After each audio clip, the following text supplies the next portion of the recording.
వీళ్ళు అధికారంలోకి వచ్చిందో లేదో 2000 ప్రభుత్వ పాఠశాలను ఇప్పటికే మూసేశారు. ఇంకోవైపు ఏకంగా విశ్వవిద్యాలయాన్ని అమ్మేస్తున్నారు. మరోవైపు గురుకుల పాఠశాల విద్యార్థులు ఆసుపత్రుల పాలవుతున్నారు, పాడెక్కుతున్నారు. ఇది చాలదన్నట్టు ఈరోజు అధికారికంగా ప్రభుత్వ విశ్వవిద్యాలయాలు కాలేజీలకు ఫీజు రీయింబర్స్మెంట్ చెల్లించడం లేదు కాబట్టి మేము డిగ్రీ కాలేజు పరీక్షలను వాయిదా వేస్తున్నామని చెప్పి సర్క్యులర్లు జారీ చేస్తున్నాయి. This notice is officially given by Telangana university. ఎవరో ప్రైవేట్ కాలేజీలు ఇచ్చినటువంటి ఒక ప్రెస్ నోటో ఒక నోటీసో కాదు ఇది. స్వయంగా తెలంగాణ విశ్వవిద్యాలయానికి సంబంధించినటువంటి కంట్రోలర్ ఆఫ్ ఎగ్జామినేషన్ వారు ఇచ్చినటువంటి ఒక సర్క్యులర్ ఇది. ఏమిచ్చారు? Due to unavoidable circumstances the examinations have been postponed.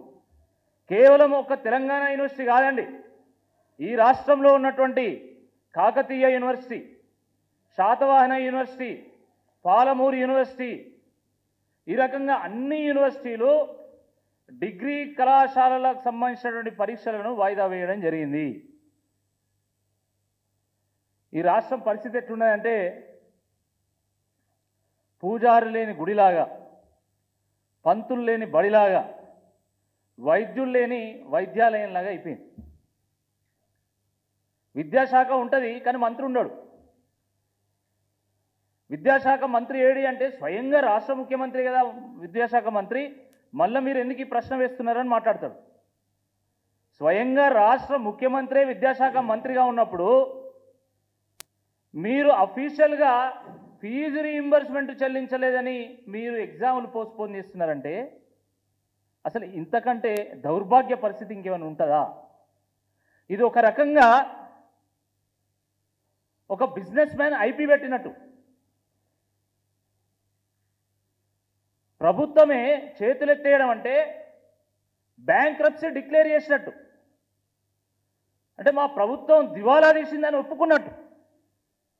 ఇంతకంటే ఏముంటుందండి? ఇంకా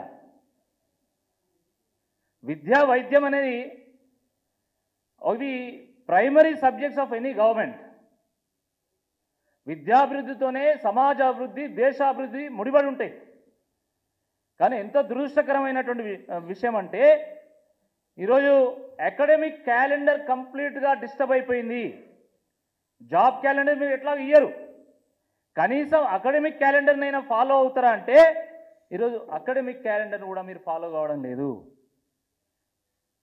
విద్యార్థులు ఎంత మనోవేదన గురవుతారో ఒక్కసారి అర్థం చేసుకోండి. ఎంత మానసిక ఒత్తిడికి, ఎంత మానసిక ఆందోళనకు విద్యార్థులు గురవుతారో ఒక్కసారి అర్థం చేసుకోండి. ఒక్కరో ఇద్దరో కాదు, వేల లక్షల మంది రాసేటువంటి డిగ్రీ పరీక్షను మీరు వాయిదా వేస్తారు. ఎందుకంటే ఈ రాష్ట్రంలో 80% మంది ఈరోజు గ్రాడ్యుయేషన్ పూర్తి చేస్తున్నారు విద్యార్థులు. 10th తోని ఇంటర్తోని ఎవరు ఆపడం లేదు. అత్యధికులు ఈరోజు డిగ్రీ పీజీ కూడా కంప్లీట్ చేస్తున్నారు తెలంగాణలో. మరి అలాంటిది ఈరోజు మీరు డిగ్రీ పరీక్షలు పూర్తి చేయడం వల్ల దాని కాన్సిక్వెన్సెస్, దాని పరిణామాలు ఎట్లుంటాయో ఒక్కసారి ప్రభుత్వం ఆలోచించిందా అని చెప్పి బీఆర్ఎస్ పార్టీ పక్షాన మేము ప్రశ్నిస్తున్నాం. పరీక్ష అంటే కేవలం పరీక్ష కాదండి. ఈ పరీక్షతోని హయ్యర్ స్టడీస్కి విద్యార్థులు అర్హత పొందుతారు, అబ్రాడ్లో ఉన్నటువంటి స్టడీస్కి అర్హత పొందుతారు. ఈ పరీక్ష ద్వారా వివిధ కాంపిటేటివ్ ఎగ్జామ్స్కి అర్హత పొందుతారు. మీరు ఆలోచించండి, డిగ్రీ పరీక్షలు వాయిదా వేయడం వల్ల పీజీ సెట్ రాసేటువంటి వాళ్ళు డిగ్రీ పరీక్షలు అదేవిధంగా మళ్ళీ పీజీ కాంపిటేటివ్ ఎగ్జామ్స్ కూడా సేమ్ టైం రాయాల్సి వస్తుంది. పీజీకి సంబంధించి నేషనల్ ఎంట్రన్స్ టెస్టులు కూడా ఉంటాయి, అవి సేమ్ టైం రాయాల్సి వస్తుంది. పీజీ విద్యార్థులు మళ్ళీ పిహెచ్డి ఎంట్రన్స్ రాయాల్సి వస్తుంది. ఈ ఎగ్జామ్స్ ఆ ఎగ్జామ్స్ క్లాష్ అయ్యేటువంటి అవకాశం ఉంటుంది. వాటికి ప్రిపేర్ కావడానికి కావాల్సినటువంటి సమయం కూడా వాళ్ళకి సరిపోదు. మరి ఇలాంటి పరిస్థితుల్లో ప్రభుత్వం ఏం సమాధానం చెప్తుందని చెప్పి ఈ సందర్భంగా మేము ప్రశ్నిస్తూ ఉన్నాం. పాపము 80% మంది విద్యార్థులు గ్రాడ్యుయేషన్ పూర్తి చేస్తున్నారు. గ్రామీణ విద్యార్థులు సైతం మేము సైతం ఉన్నత విద్యను అభ్యసించాలని చెప్పి కోరుకుంటున్నారు. కాబట్టి మా ప్రతిభనే పెట్టుబడిగా పెట్టి మేము కళాశాలలు ఏర్పాటు చేసి విద్యార్థులకు విద్యాబుద్ధులు చెప్తామని చెప్పి ముందుకొచ్చి ఎన్నో లోన్లు తీసుకొని నానా వ్యయ ప్రయాసాలకి ఓర్చుకొని కాలేజీలు ఏర్పాటు చేస్తే ఈరోజు రేవంత్ రెడ్డి గారి ప్రభుత్వం వచ్చిన తర్వాత ఇప్పటికీ 16 నెలలు కావస్తా ఉంది. ఒక్క నయా పైసా కూడా ఫీజు రీయింబర్స్మెంట్ చెల్లించలేదు. నయా పైసా కూడా చెల్లించలేదు. ఎక్కడ అప్పులు దొరికితే అక్కడ అప్పులు చేసి పైసా పైసా పోగు చేసి ఇటు విద్యార్థులకు అటు అధ్యాపకులకు సిబ్బందికి ఎటువంటి ఇబ్బంది రాకుండా కాలేజీలు నడుపుదామని ఎంత ప్రయత్నం చేసినా ఈరోజు నడపలేనటువంటి ఒక పరిస్థితులు నిర్మాణమైనాయి. ఈరోజు కాలేజీ హాలిడేలు డిక్లేర్ చేసేటువంటి పరిస్థితి వస్తుందని గుర్తుపెట్టుకోండి. ఇప్పటికే చాలామంది ప్రైవేట్ కాలేజ్ ఓనర్లు ఆత్మహత్యలు చేసుకునేటువంటి పరిస్థితి నిర్మాణమైంది. డిసెంబర్లోనే ఈ కాలేజీ యాజమాన్యాలు వెళ్ళి బట్టి విక్రమార్ గారిని కలిస్తే మార్చి వరకు మొత్తం రీయింబర్స్మెంట్ మీకు ఇచ్చేస్తాము, మీరు ఆందోళన చెందాల్సినటువంటి అవసరం లేదని చెప్పి వారు చెప్పడం జరిగింది. గతంలో కూడా మేము పరీక్షలు నిర్వహించలేము, మేము కాలేజీలు నడపలేము, దయచేసి మీరు మా ఫీజు రీయింబర్స్మెంట్ చెల్లించండి, మేము కాలేజీలు నడపలేమంటే అప్పుడు బ్లాక్మెయిల్ చేసి ఒత్తిడి చేసి మరి కాలేజీలు నడిపించి వాళ్ళ మీద ఇంకింత ఆర్థిక భారాన్ని మోపింది. మార్చి వరకు క్లియర్ చేస్తామన్నారు. డిసెంబర్లో కలిసినప్పుడు అదే మాట చెప్పిండ్రు, జనవరిలో కలిసినప్పుడు అదే మాట చెప్పిండ్రు. ఇప్పుడు మార్చి పోయింది, ఇప్పుడు మనం ఏప్రిల్లో ఉన్నాం. కనీసం ఇప్పటివరకు పైసా కూడా ఇప్పటివరకు చెల్లించాలి. ఇంకేం చేస్తారు మరి? ఎందుకంటే వాళ్ళు రెంట్లు కట్టుకోవాలి, వాళ్ళ సిబ్బందికి జీతాలు ఇవ్వాలి, అధ్యాపకులకు జీతాలు ఇవ్వాలి, ఎలక్ట్రిసిటీ బిల్లు కట్టాలి, వాటర్ బిల్లు కట్టాలి, మున్సిపల్ ట్యాక్స్ కట్టాలి. ఎలక్ట్రిసిటీ బిల్లులు కట్టకపోతే ఈరోజు తెల్లారే వచ్చి కాలేజీలలో కరెంటు కట్ చేస్తున్నారు ఎలక్ట్రిసిటీ డిపార్ట్మెంట్ వాళ్ళు. The same is the case with water tax. వీళ్ళు చెల్లించాల్సినవి ప్రభుత్వానికి అన్ని చెల్లించాలి, కానీ ప్రభుత్వం కాలేజీలో చెల్లించాల్సి మాత్రం వీళ్ళు చెల్లించరు. ఇది ఎక్కడి నీతి అని అడుగుతున్నాం, ఇది ఎక్కడి దుర్మార్గం అని అడుగుతున్నాం. మాకు చెల్లించాల్సినటువంటి బకాయిలు చెల్లించండి మహాప్రభు అని కాలేజీ యాజమాన్యాలు రేవంత్ రెడ్డి గారిని వేడుకుంటే ఆయన ఏం మాట్లాడతాడు? మీరందరూ నా దగ్గర రండి, ఈ బకాయిల గురించి మాట్లాడదాం, వన్ టైం సెటిల్మెంట్ చేద్దాం. అసలు ఒక ముఖ్యమంత్రి స్థానంలో కూర్చొని అండ్ దట్టు మళ్ళీ ఎడ్యుకేషన్ మినిస్టర్ అని చెప్పుకుంటూ అసలు సెటిల్మెంట్ అనే పదం వాడొచ్చా? ఒక ముఖ్యమంత్రి చైర్లో కూర్చొని సెటిల్మెంట్ అనే పదం వాడొచ్చా? అంటే ఆయన సెటిల్మెంట్ చేసి చేసి అలవాటు అయిపోయి ఇప్పుడు మీకు కూడా నేను సెటిల్మెంట్ చేస్తా అంటే నీకెంత నాకెంత, నేను నీకు ఇస్తా ఫీజు రీయింబర్స్మెంట్, నువ్వు నాకెంత ఇస్తావు అని అడగడమేనా అని అడుగుతున్నాం. ఇదేనా మీ ఉద్దేశం అని అడుగుతున్నాం. వన్ టైం సెటిల్మెంట్ ఏంది నాకు అర్థం కాదు. ఏమనంటే గత ప్రభుత్వం చేసినటువంటి బకాయిలను మేమెందుకు కట్టాలి? అరే government TRS government Congress government అంటూ ఉండదండి. Government is government of Telangana. Whether it is BRS or whether it is Congress or TDP, it is government. It is government of Telangana. Government is a continuous process. ఒక ఆయన ఒక రోజు ముఖ్యమంత్రి అవుతారు, ఇంకో ఆయన ఇంకో రోజు ముఖ్యమంత్రి అవుతారు.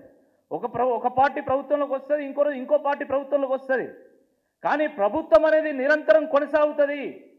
ఇది అర్థం చేసుకోవాలి. వాళ్ళు చేసినటువంటి బకాయిలు మేమెందుకు కట్టాలా? అంటే ఉమ్మడి ఆంధ్రప్రదేశ్లో ఆ రోజు కాంగ్రెస్ పార్టీ చేసినటువంటి బకాయిలు 2000-3000 కోట్ల రూపాయలు బీఆర్ఎస్ ప్రభుత్వం చెల్లించలేదా? అంటే మీకు విద్యార్థుల భవిష్యత్తు ఇంపార్టెంటా లేకపోతే రాజకీయాలు ఇంపార్టెంటా? మీ జేబులు నింపుకోవడానికి డబ్బులు ఉంటాయి, కానీ విద్యార్థుల పేగులు ఎండబెడతారు. మీ ఆస్తులు మాత్రం పెరుగుతాయి, కానీ విద్యార్థుల భవిష్యత్తును మీరు కూలుస్తారు. ఎంత దుర్మార్గం ఇది!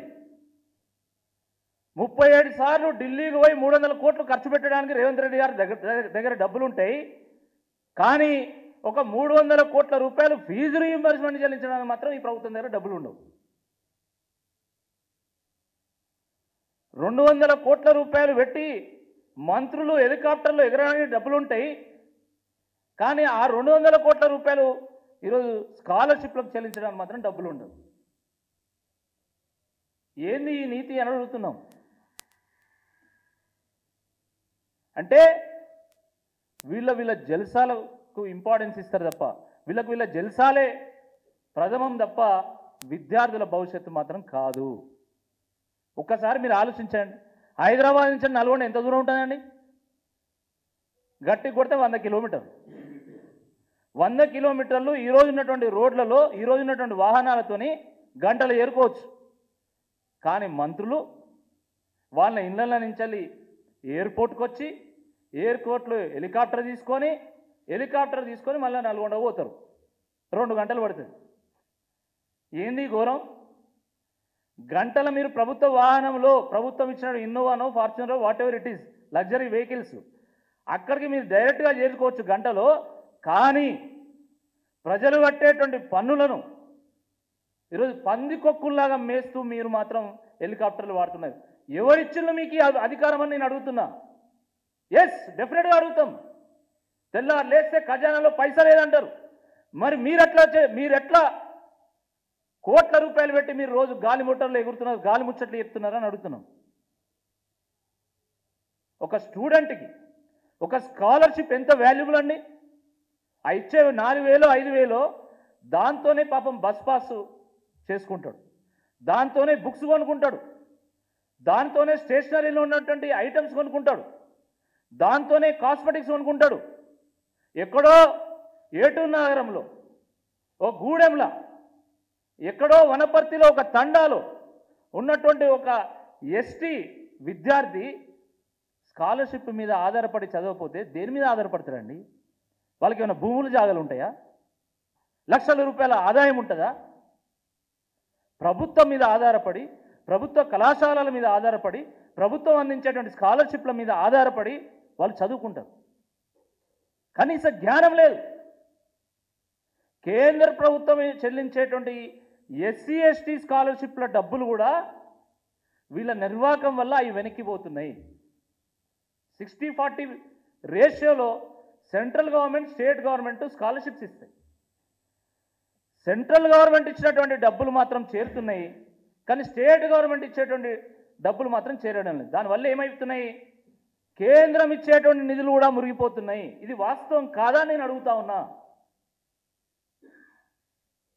ఎస్సీ ఎస్టీ విద్యార్థులు, బడుగు బలహీన వర్గాలకు చెందినటువంటి విద్యార్థులు ఈరోజు ఎంత నష్టపోతున్నారు, దీనివల్ల ఎంత మానసిక ఒత్తిడికి గురవుతున్నారు.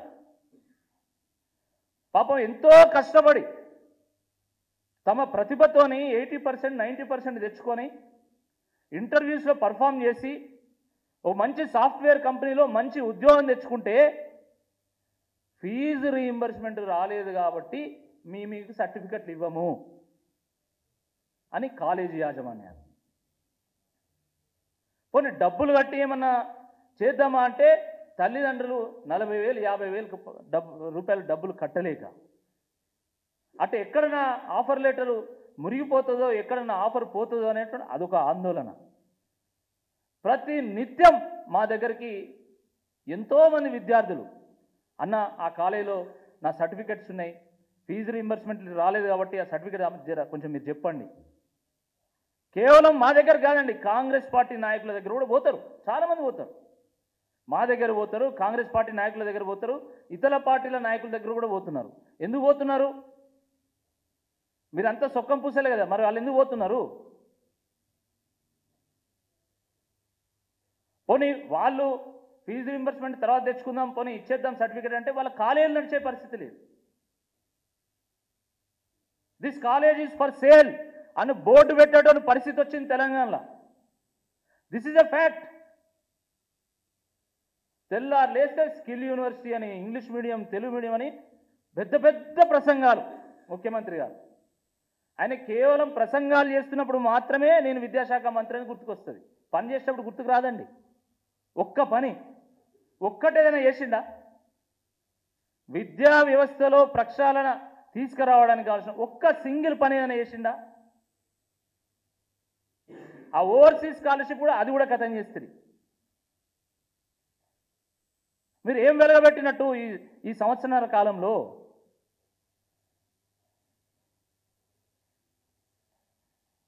చాలా దయనీయమైనటువంటి ఒక పరిస్థితి ఈరోజు తెలంగాణ రాష్ట్రంలో ఉంది.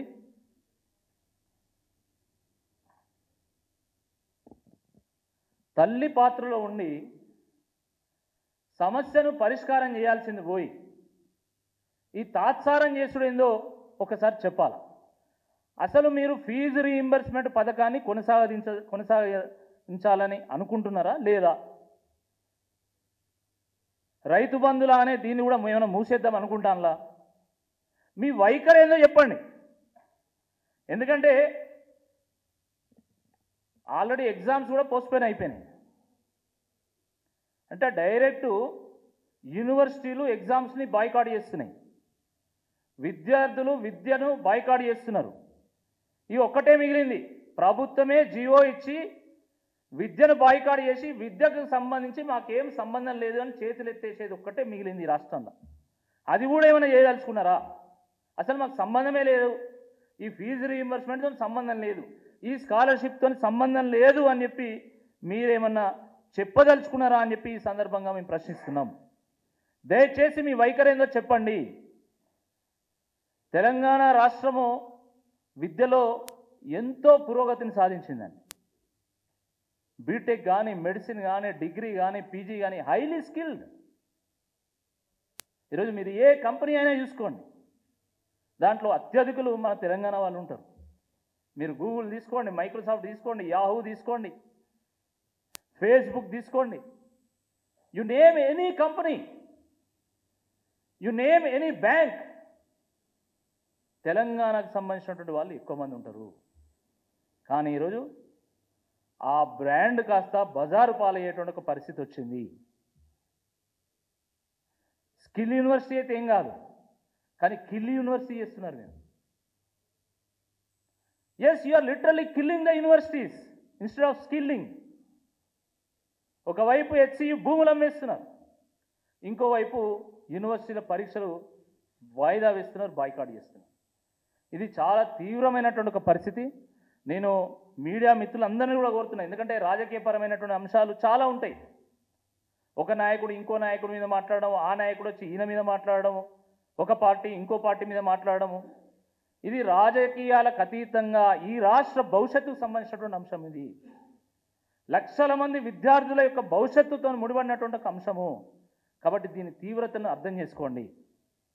ఏదో రాజకీయ పూరితమైనటువంటి వ్యాఖ్య చేయడం లేదండి. మేము గ్రూప్ అన్నప్పుడు కూడా అదే అడిగినాం, మేము జెన్యూన్గా మేము ప్రశ్నించినాం, ఎవరు పట్టించుకోలే. కానీ కోర్టు ఏం చెప్పిందో మీరు చూశారు. ఈ విషయం కూడా నేను చెప్తున్నా, గతంలో ఎప్పుడు కూడా ఇలాంటి తీవ్రమైనటువంటి పరిస్థితి రాలేదు. సరే, అప్పుడు కూడా కొంత బకాయిలు ఉండే, వాస్తవం, నేను కాదంటలేదు.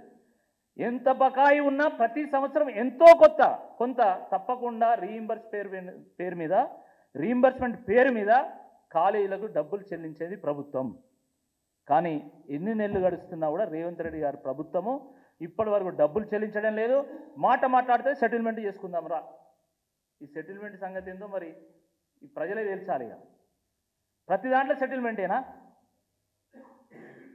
మీకు రిటైర్మెంటు బెనిఫిట్స్ కావాలంటే సెటిల్మెంట్ చేసుకుందాం, కాంట్రాక్టర్ల బిల్లులు చెల్లించాలంటే సెటిల్మెంట్ చేసుకుందాం, ఇప్పుడు చివరకు ఫీజు రీయింబర్స్మెంట్ కూడా సెటిల్మెంట్ చేసుకుందాం. అచ్చా, వీళ్ళు సెటిల్మెంట్ ముందు రావట్లేదు కాబట్టి వాళ్ళు బిల్లులు చెల్లిస్తలేరేమో అన్న అనుమానం ఈరోజు సర్వత్రా నెలకొన్నది. కాబట్టి ప్రభుత్వము వెంటనే మేము వ్యక్తం చేసినటువంటి అనుమానాలకు, మేము వేసినటువంటి ప్రశ్నలకు వెంటనే సమాధానం చెప్పాలా. బకాయిలు మొత్తం కూడా ఫీజు రీయింబర్స్మెంట్ బకాయిలు మొత్తం చెల్లించాలి, స్కాలర్షిప్ బకాయిలు కూడా చెల్లించాలి. బట్టి విక్రమార్క గారు చెప్పినట్టు 2025-26 సంవత్సరం నుండి, అంటే ఈ ఏప్రిల్ నుండి ప్రతి నెల మీరు ఫీజు రీయింబర్స్మెంట్ చెల్లిస్తామన్నారు. అంటే సంవత్సరం కాలం పాటు చెల్లించాల్సిన దాన్ని నెల నెలగా డివైడ్ చేసి నెల నెల మీరు ఫీజు రీయింబర్స్మెంట్ చెల్లిస్తామన్నారు కాబట్టి ఆ నెల నెల కూడా మీరు ఫీజు రీయింబర్స్మెంట్ చెల్లించాల్సిందిగా ఈ సందర్భంగా ఈ రాష్ట్ర యువత పక్షాన విద్యార్థుల పక్షాన బీఆర్ఎస్ పార్టీ పక్షాన మేము డిమాండ్ చేస్తున్నాం. వెంటనే రాష్ట్ర ప్రభుత్వం స్పందించి విద్యార్థులకు ఒక పరిష్కార మార్గాన్ని చూపాలా, అదేవిధంగా కాలేజీ యాజమాన్యాలకు ఒక స్వాంతనను చేకూర్చాల్సిందిగా ఈ సందర్భంగా మరొకసారి డిమాండ్ చేస్తున్నాం.